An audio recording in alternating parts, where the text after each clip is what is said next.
might talk to my girlfriend about consolidating everything into one room for like all of our, like when I say my painting table, that's like 3D printing stuff, like miniatures. Because like for instance, here's a Mercy I have to paint. I have like a bunch of tracers I have to paint. I have a Skull Kid I have to paint. Getting a 3D printer was a curse. Let alone the fact I have 2 and I've owned 3 over my lifetime so far. I just gotta sit down and paint. And again, I had 4 weeks to do it. You think I did? No. No, sorry, Bob.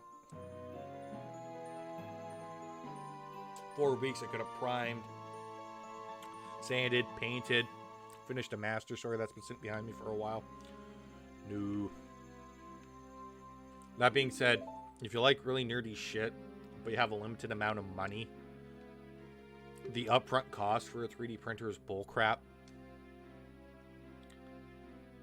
And yeah, you're going to waste some money as you learn to kind of post-processing stuff. So like sanding, getting rid of layer lines on an FDM printer, or what resins to use for a resin printer. But when you get all that dialed down,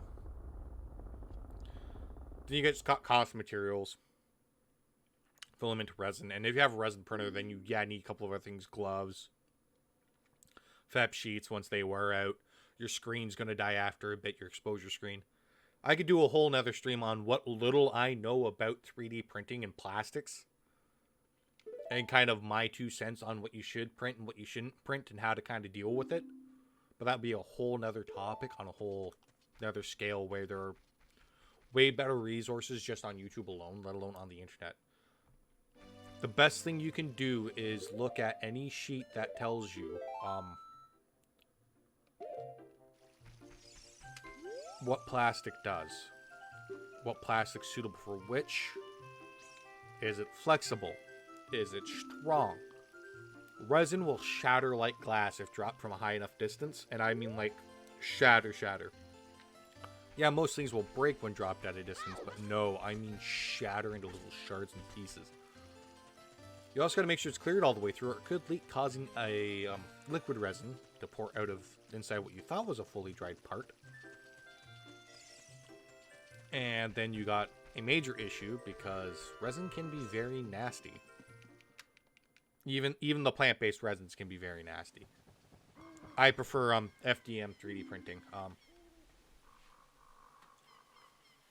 We're gonna go ahead and bypass this while I grab another show and tell object. This tracer was printed FDM, so stuff off a spool. See if I can actually get towards some of the details. I got pretty good details, but obviously I printed it all in parts, so like the hands, the torso and stuff. But even the base, 3D printed off a resin printer. I don't have to worry about it creating a hazardous mess.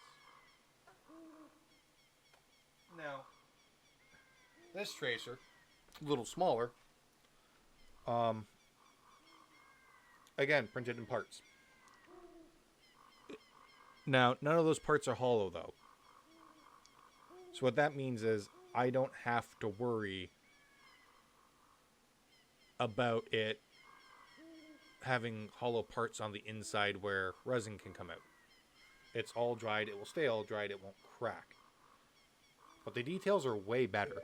So if you want details, get resin. Just learn how to handle it properly. You want something safe and easy to use, get an FDM printer that's went through proper processing to make sure it's not going to have runaway heat creep and set place on fire.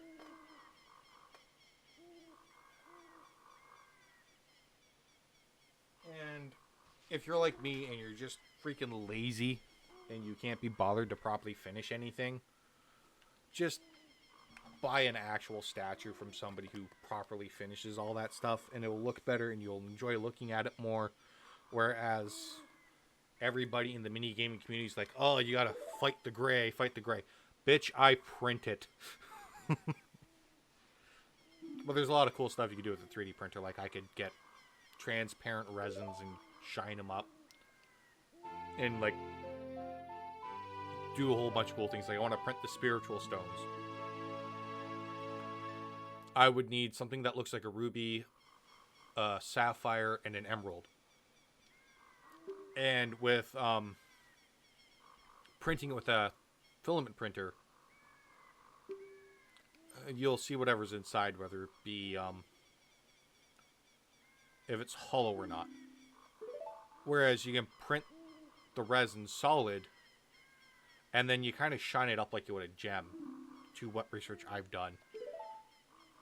You pretty much just wet sand it, and then you put some polish on it, and away you go. And it looks great.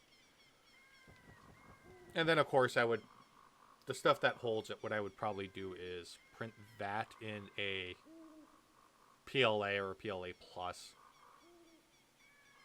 With the price difference, I just go with PLA Plus. It's a little better results.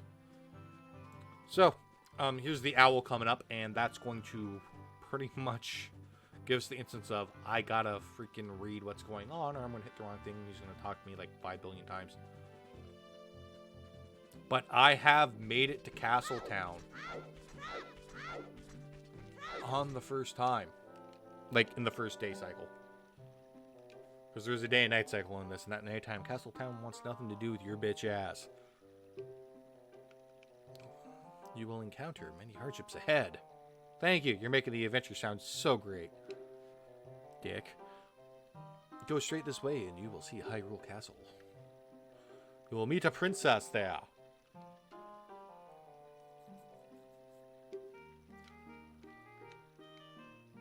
So again, spoilers. This is Kaporu Gaboru. That's the name of the owl. He's also Rauru, the Sage of Light. And I love that that's something that is, yeah, it's part of the lore. It's the Sage of Light checking in on you type thing. So there are, like, the backwards hop hacks that I can do to cross Hyrule Field a lot faster. I'm not a speedrunner. I don't sequence break. I just know if I ignore Navi and if I try to angle myself good,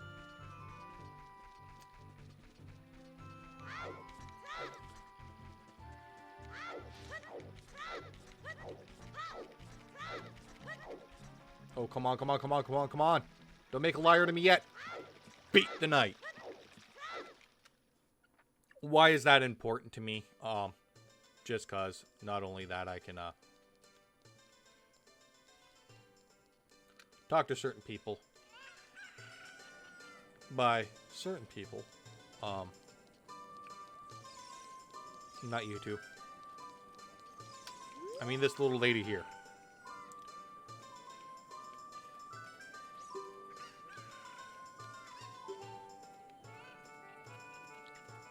I don't know if she doesn't know that she can't call me that this year. That's very phobic of you. Fun little fact, this is one of those links that everybody speculates does not end up with Zelda. Does not marry Zelda, not a part of her family tree. And this Link goes on in Twilight Princess to be the hero shade who trains that game's Link on certain sword moves. So what happens is, and this is in the child timeline, by the way, there's 3 or more. Nintendo hasn't made their mind up on that one yet. So everybody believes that because obviously that Link would be part of the royal family, if he's a descendant of the hero shade, which is this Link, but he's a farm boy. No, thank you.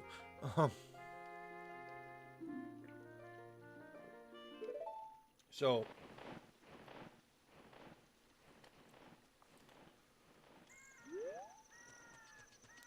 what happens is everything's he ended up marrying Malon and having children with her because I don't believe Kakariko Ranch shows up. So the Lon Lon Ranch shows up. So what happens is because that ranch doesn't show up and he's a farmhand who's very good on a horse and all that fun jazz, it's speculated that his mother or grandmother, whatever, would have married the Hero Shade is Malon.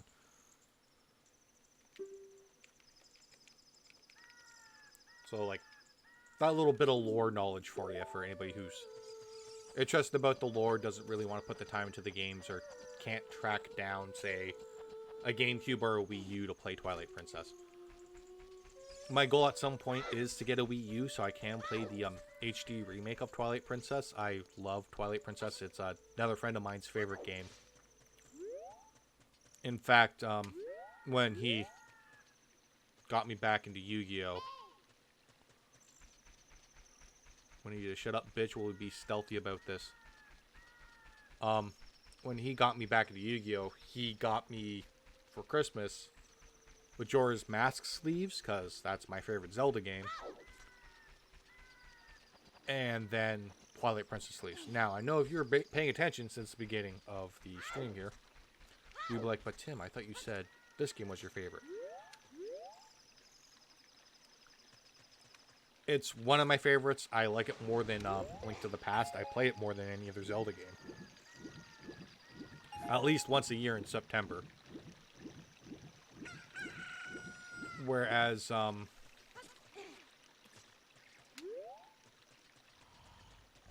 Link to the Past, sorry, Majora's Mask, I love the story to it. This is my favorite game to play, hands down. And again, I admit all its faults. You will watch me struggle with some of them, I guarantee it. But Majora's Mask's story, I just absolutely love. It handles a lot of very harsh topics in a meaningful way, in my opinion. It handles depression, it handles mortality, it handles love and loss. Like, the hardest mask in the game to get is the Lover's Mask. And quite literally, that's a woman dealing with her fiancé running away, though her fiancé was turned into a small child. Again, spoilers for a game that's been out for years, and remade version anyways, let alone on the Switch now for at least over 2 years. Through the, I want to say that the Nintendo 64 has been on the Switch for a couple of years now for its online thing. Anyway, I digest. Like, it deals with their relationship, and then him coming forward and going, hey, no, listen, I didn't leave you, I love you still, but here's what happened. And then, you know, them still saying that, well, the quite literal moon is falling and killing them all, that they still love each other. It deals with the Romani Ranch. Elder sister and her younger sister, pretty much Milana's adult, Milana's a child. They used a lot of stuff over to the next game because they didn't have the time or the resources allotted to them to make this game. By the way, this is a stealth mission, Colonel, and it's not optional. Ah. But it deals with them, you know. If you don't save the little sister, by the way, from getting abducted by aliens, the big sister's inconsolable about it. And it completely shuts down. Whereas, when you do save the sister, on the third night, she actually lets her sister drink the Chateau Romani milk. In the game, it's explicitly stated that essentially, even though it only gives like a buff to something, it's actually an alcoholic drink. So to kind of numb the death of the moon, quite literally destroying her and pressing her into a penny, her older sister allows her to drink Chateau Romani milk.